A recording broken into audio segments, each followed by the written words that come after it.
Here's how to find all of the Abraxodyne intel cases around Albany in Ohio for your Fallout 76 Burning Springs quest.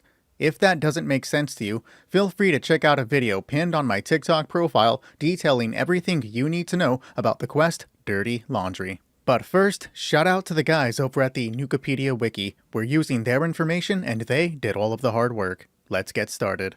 Albany is located in the center of Ohio, just to the right of the Mothman Bridge and south of Highwaytown. If you don't have it marked on your map, it'll be to the right of this stalk of corn. Let's fast travel. Be aware that every time I've spawned here, there's been a larger enemy within town, things like Deathclaws.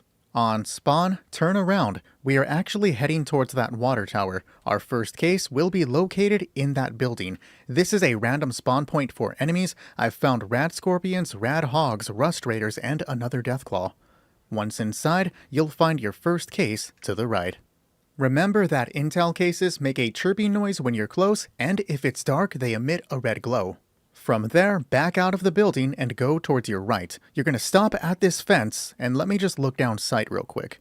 It may be hard to see on my screen, but in the distance we'll see some vehicle wreckage. If it's dark, that'll glow with lantern light. However, we're going to aim for that piece. So just walk forward, keeping the N of your compass to your left. So let's just kind of speed things up a little bit. And as we get closer, be aware that you will find rust raiders here. Once they're taken care of, we are going to turn left and follow the river up. There seems to be a reliable radhog spawn here, or I'm just getting lucky with dynamic spawns. Okay, we're clear and back at the wreckage. From here, turn left and follow the dried riverbed up. We're aiming for this shattered bridge on the left. And here's our next case.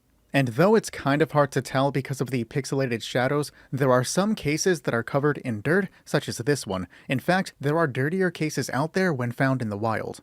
After collecting this case, follow the riverbed back towards Albany. You will find one blockade along the way. It's going to be filled with rust raiders, nothing too difficult. But as we approach the city, you're actually aiming for that bridge in the distance. We'll find our next case hiding inside of an overturned shopping cart just beneath the bridge. Let's speed things up just a bit. That jump was unnecessary and just extra editing time. But either way, we have our next case just beneath the bridge. From here, exit the riverbed and approach the town. We are actually going to be sticking to our left along the outskirts. We don't really need anything to the right at this moment, but just continue forward, approaching this 2-story destroyed building.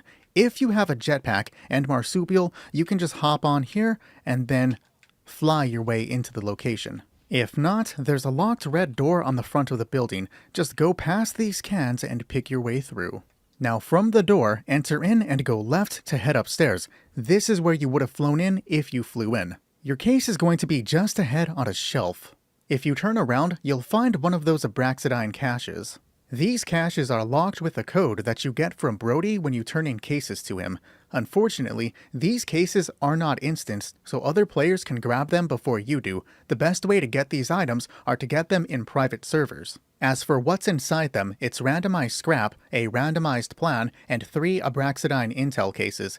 These cases don't count towards your actual counter, they only count for the quest. After collecting that case in the 2nd-story building, jump out of a hole in the wall to your right. We are now facing the town proper. We want to go towards those ruins up ahead. As we approach, we can make our way up to the 2nd story from this little mound, and jump. From this jump, look right and open a destroyed door to find your final case sitting on these cabinets. Shout out to the guys over at the Nukipedia wiki for collecting and organizing this data. I used information found off the Abraxodyne intel page over at the Nukipedia wiki.